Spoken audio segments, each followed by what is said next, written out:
वंदे Bharat train में जाना अच्छा लगता है और वंदे मातरम कहना बुरा लगता है।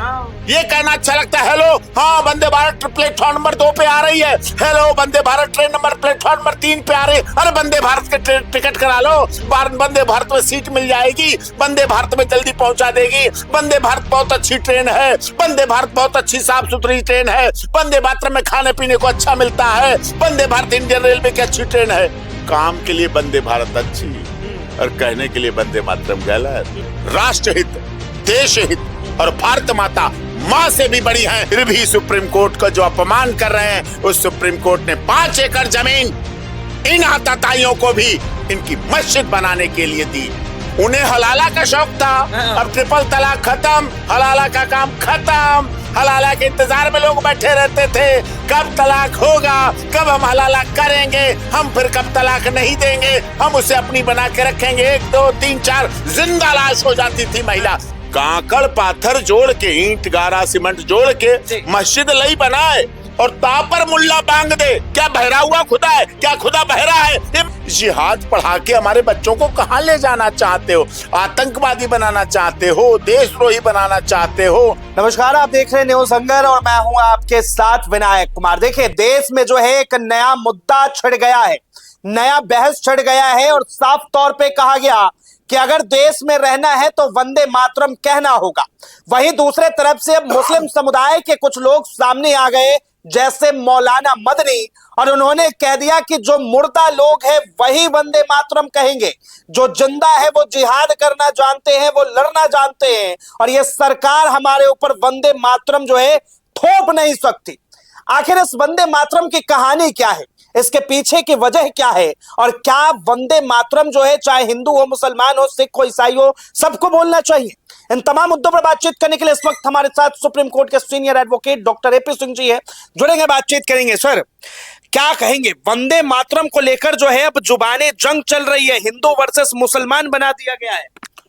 ये जो लड़ाई है ये पूरी तरह से भड़काने के लिए की गई है जी। कांग्रेस के अधिवेशनों में उस समय वंदे मातरम का गीत गाया जाता था जी। और वंदे मातरम का गीत हुआ, राष्ट्रगान हुआ, राष्ट्र ध्वज हुआ, हमारे राष्ट्रीय पशु शेर हुआ, राष्ट्रीय पक्षी मोर हुआ, राष्ट्रीय फल आम हुआ। ये किसी धर्म, जाति, क्षेत्र, भाषा, संप्रदाय और किसी राजनीतिक दल के नहीं है। ये हमारी राष्ट्र की संपदा है और उस राष्ट्र की संपदा के साथ सम्मान सबको करना पड़ेगा जो उस राष्ट्र में रहता है, जो उस राष्ट्र का खाता है, जो उस राष्ट्र का पीता है, जो उस राष्ट्र में पैसे पैदा करता है, जो उस राष्ट्र में मकान बनाता है, जो उस राष्ट्र में नौकरी करता है, जो उस राष्ट्र में फैक्ट्री चलाता है, जो अपना रोजगार करता है, उसको उस राष्ट्र का, राष्ट्रीय प्रतीक का, राष्ट्रीय चिन्हों का, राष्ट्रीय गीत का, राष्ट्र के सम्मानों का, राष्ट्रीय स्मारकों का सम्मान करना पड़ेगा। जो नहीं करेगा वो पाकिस्तान जाए और भारत को छोड़ दे। लेकिन देखिए, मौलाना मदनी तो कह रहे कि भैया जिहाद करना पड़े जिहाद करेंगे, लेकिन वंदे मातरम नहीं बोलेंगे, मादरे वतन बोलेंगे, मादरे वतन बोलेंगे। मादरे वतन की हिंदी तो वंदे मातरम है, मादरे वतन की हिंदी तो भारत माता की जय है। देश में से राष्ट्रद्रोही ढूंढते हैं, ऐसा बोलकर ये हमारे देश में रहने वाले लोगों को आतंकवादी बनाते हैं, राष्ट्रद्रोही बनाते हैं, विद्रोही बनाते हैं। मौलाना मदनी तो कह रहे कि भैया मुसलमानों को बदनाम किया जा रहा है, मुसलमानों के ऊपर जुल्म किया जा रहा है। कौन बदनाम कर रहा है? डॉक्टर एपीजे कलाम इस देश के महामहिम राष्ट्रपति रहे, अब्दुल हमीद इस देश का राष्ट्र का प्रबल हीरो रहा है, शहीद अशफाक उल्लाह खां जब तक आजादी का नाम लिया जाएगा, जब जब 15 अगस्त 26 जनवरी का नाम लिया जाएगा, जब जब इस देश की भारत माता और वंदे मातरम और आजादी के गीत गाए जाएंगे, उनमें शहीद अशफाक उल्लाह खां को याद किया जाएगा, रजिया सुल्ताना को याद किया जाएगा। लेकिन देखिए, कहते हैं कि भैया कुरान जो है वो इजाजत नहीं देता वंदे मातरम बोलने। अपनी माँ की पूजा तो करना कहता है, माँ की कौन पूजा नहीं करेगा, माँ का कौन सम्मान नहीं करेगा। धरती माँ पे मस्जिद बनती है, मक्का मदीना का सम्मान अगर होता है तो मादरी वतन का भी सम्मान। वो तो कहता है हमारी माँ के सिवा इस दुनिया में कोई हमारी माँ नहीं है। मौसी भी तो होती है, खाला भी तो होती है, वो भी तो माँ जैसी होती है, मासी होती है, माँ जैसी होती है, कोई है ही नहीं। तो सर माँ की माँ सगी में और बहन माँ जैसे में फर्क नहीं है? फर्क है। हाँ। तो उतना ही फर्क जितना है, ये माँ से भी राष्ट्रहित, देश हित और भारत माता माँ से भी बड़ी है, क्योंकि उसकी माँ, जिस किसी की भी माँ इसी भारत की धरती पर पैदा होती हैं। मौलाना मदनी ने एक और विवादित बयान दे दिया। मौलाना मदनी ये कहते हुए नजर आए कि सुप्रीम कोर्ट को सुप्रीम कहलाने का अधिकार नहीं है, वो उस लायक नहीं है। चाहे 3 तलाक का मुद्दा हो या फिर और भी जो मुस्लिम महिलाओं के समर्थन में आया हो, उन तमाम चीजों पर उन्होंने, चाहे बाबरी विध्वंस का मामला हो, वो कह रहे कि मुसलमानों के पक्ष में फैसला नहीं दिया।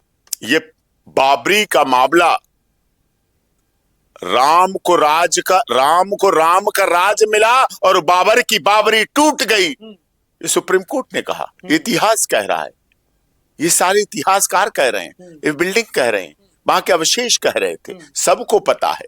और फिर भी सुप्रीम कोर्ट का जो अपमान कर रहे हैं, उस सुप्रीम कोर्ट ने 5 एकड़ जमीन इन आताताइयों को भी इनकी मस्जिद बनाने के लिए दी कि आताताई आप रहे हो, लेकिन हम सर्वे भवन्तु सुखना, सर्वे सन्तु निरामया को लेके चलते हैं। जाओ, तुम्हें हमने 5 एकड़ जमीन दी, अपने धर्म को, अपने मजहब को बनाओ, और वहां दिया गया। लेकिन इन्होंने कभी उसका धन्यवाद नहीं किया। भारतीय कानून ने जो है 3 तलाक बैन करवा दी। हमने कराया। हाँ। हमने ट्रिपल तलाक को ऐश कराया। वो महिलाएं जो इस्लाम को मानती थी, तो वो हमारे को तो बुरा लग रहा है ना, उन्हें हलाला का शौक था। हाँ। अब ट्रिपल तलाक खत्म, हलाला का काम खत्म। हलाला के इंतजार में लोग बैठे रहते थे, कब तलाक होगा, कब हम हलाला करेंगे, हम फिर कब तलाक नहीं देंगे, हम उसे अपनी बना के रखेंगे। 1 2 3 4 जिंदा लाश हो जाती थी महिला, जिंदा लाश की तरह महिला घूमती थी, जिसका हलाला का बोला जाता था, जिसको कहा जाता था कि हलाला किया जाएगा। वो जीवन में कभी किसी को मुंह दिखाने लायक नहीं रहती थी, वो कहीं आ जा नहीं सकती थी। समाज उसे कहते थे इसका हलाला हुआ, इसका कितने महीने तक हलाला होता रहा। सोचिए आप,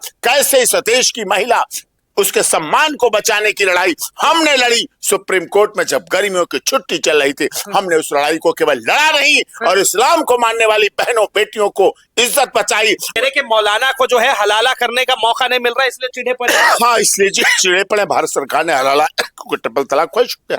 अब देखिए, कह रहे कि भैया जिहाद का विरोध करने वाले जो है वो गद्दार होते हैं, वो गद्दार है, वो अपने लोगों को भड़का रहे हैं। वो कह रहे आतंकवादी बनो, देश में विघटन करो, राष्ट्रद्रोह करो, राष्ट्रीय सुरक्षा के साथ खिलवाड़ करो, भारत सरकार को अस्थिर करो।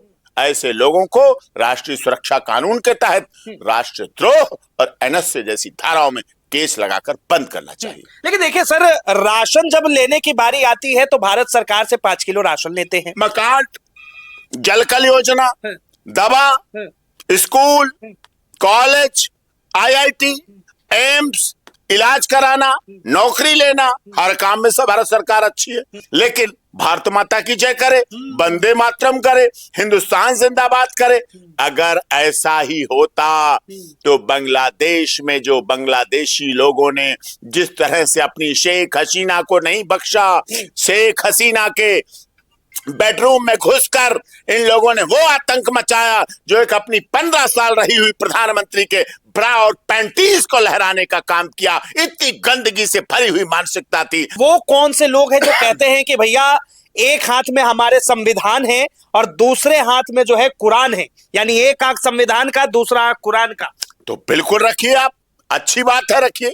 कुरान नहीं कहता है कि जिस धरती पर रहो, जिस धरती पर कुरान रखी जाए, जिस धरती पर मस्जिद पढ़ो, मस्जिद बनाओ, जिस धरती पर मस्जिद में नमाज पढ़ो, जिस धरती पर ताजिया निकालो, जिस धरती पर 12 वफात करो, जिस धरती पर बकरीद मनाओ और जिस धरती पर ईद मनाओ, और उसी धरती वंदे मातरम का गीत नहीं गाओ, ये कभी कुरान नहीं कहता है। भारत में रहना होगा, हिंदुस्तान में रहना होगा, यहाँ खाना होगा, यहाँ पीना होगा, यहाँ नौकरी करनी होगी, यहाँ शादी करनी होगी, यहाँ बच्चे पैदा करने होंगे, यहाँ घूमना होगा, यहाँ गाड़ियां लेनी होगी, यहाँ आनंद लेना होगा, यहाँ सुरक्षा लेनी होगी, यहाँ पुलिस के और लॉ एंड ऑर्डर में रहना पड़ेगा, सब कुछ करना पड़ेगा, तो वंदे मातरम गीत गाना पड़ेगा। वो तो कह रहे कि भैया जबरदस्ती योगी आदित्यनाथ थोप रहे हैं हम लोगों के ऊपर। कोई नहीं, मतलब वंदे भारत ट्रेन में जाना अच्छा लगता है और वंदे मातरम कहना बुरा लगता है। ये कहना अच्छा लगता है, हेलो हाँ वंदे भारत प्लेटफॉर्म नंबर 2 पे आ रही है, hello Vande Bharat train number platform number 3 पे आ रही है, अरे वंदे भारत के टिकट करा लो, वंदे भारत में सीट मिल जाएगी, वंदे भारत में जल्दी पहुंचा देगी, वंदे भारत बहुत अच्छी ट्रेन है, वंदे भारत बहुत अच्छी साफ सुथरी ट्रेन है, वंदे मातरम में खाने पीने को अच्छा मिलता है, वंदे भारत इंडियन रेलवे की अच्छी ट्रेन है। काम के लिए वंदे भारत अच्छी और कहने के लिए वंदे मातरम गलत। ये मीठा मीठा गप गप कड़वा कड़वा थू थू नहीं चलेगा। देखिए कई जगह पे सर उत्तर प्रदेश के अंदर जो है अब लाउड स्पीकर तक उतरवा दिए गए हैं। योगी जी कह रहे हैं कि भैया बच्चों को पढ़ने में दिक्कत होती है, बुजुर्गों को रहने में दिक्कत होती है। नहीं वो तो ठीक बात है, पूजा धार्मिक। अब हम हनुमान चालीसा पढ़ें तो हम रोज हनुमान चालीसा लाउड स्पीकर लगा लें। कांकड़ पाथर जोड़ के, ईंट गारा सीमेंट जोड़ के मस्जिद लई बनाए और तापर मुल्ला बांग दे। क्या बहरा हुआ खुदा है? क्या खुदा बहरा है? ये मैं नहीं कह रहा, रहीम कह गए, कबीर कह गए, महाकवि कह गए, हमारे देश की विरासत कह गई है ये बात को। एक आखिरी सवाल सर, स्कूलों में पढ़ाया जाना चाहिए जिहाद, मौलाना मदनी ने फिर से ये कह दी बात। अब बताइए आप, जिहाद पढ़ाओगे? जिहाद रोटी जिहाद, हाँ। लब जिहाद, थूक जिहाद, पानी जिहाद, बिजली जिहाद, जमीन जिहाद, ये क्या है? ये जिहाद पढ़ा के हमारे बच्चों को कहां ले जाना चाहते हो? आतंकवादी बनाना चाहते हो? देशद्रोही बनाना चाहते हो? जम्मू कश्मीर की तारीफ करो, 370 और 35 से हटा, भारत माता और धरती माता को चूमो, भारत सरकार का धन्यवाद करो। वहां पत्थरबाजी कराते थे, आतंकवादी बनते थे। आज जम्मू कश्मीर के मुसलमान आईआईटी में जा रहे हैं, आईएएस बन रहे हैं, पीसीएस बन रहे हैं, आईपीएस बन रहे हैं, डॉक्टर बन रहे हैं, इंजीनियर बन रहे हैं और देश की सेवा कर रहे हैं। डॉक्टर बनने के बाद फिर क्या कर रहे हैं? वो सब नहीं है, कुछ है, उनकी जांच हो। हर मुसलमान इस देश का आतंकवादी नहीं है, इस देश का हर मुसलमान आतंकवादी नहीं है, लेकिन ऐसे लोग तो ये भी जाता है कि इससे पहले जो आतंकवादी था वो जो है इंजीनियर रहा।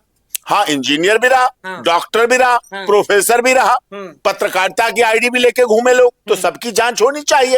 अब कोई किसी पे विश्वास करने योग्य नहीं है। जब से इन्होंने ऐसा जिहाद फैलाया है, अब विश्वास करना योग्य नहीं है। ये इससे बड़ी क्या बात होगी? माता वैष्णो देवी ट्रस्ट का पैसे का लाभ सबसे अधिक जम्मू कश्मीर के मुसलमानों को मिलता है, लेकिन फिर भी आतंकवादियों ने जम्मू कश्मीर के जम्मू रेलवे स्टेशन पर माता वैष्णो देवी जाने वाले तीर्थयात्रियों पर गोले, बम, बारूद, AK-47 चलाई।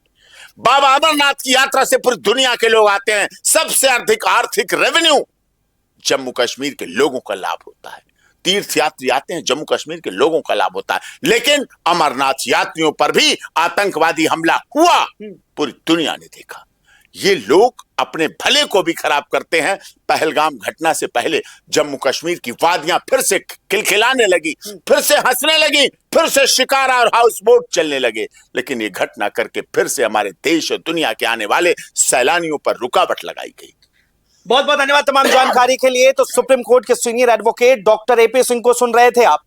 जिस तरीके से वंदे मातरम को लेकर चर्चा हो रही है, लगातार ये बात कहा जा रहा है कि वंदे मातरम हम नहीं कहेंगे, क्योंकि हमारे खुदा पाक ने ये नहीं कहा और हमारे जो है किसी किताब में नहीं लिखा कि वंदे मातरम कहना चाहिए।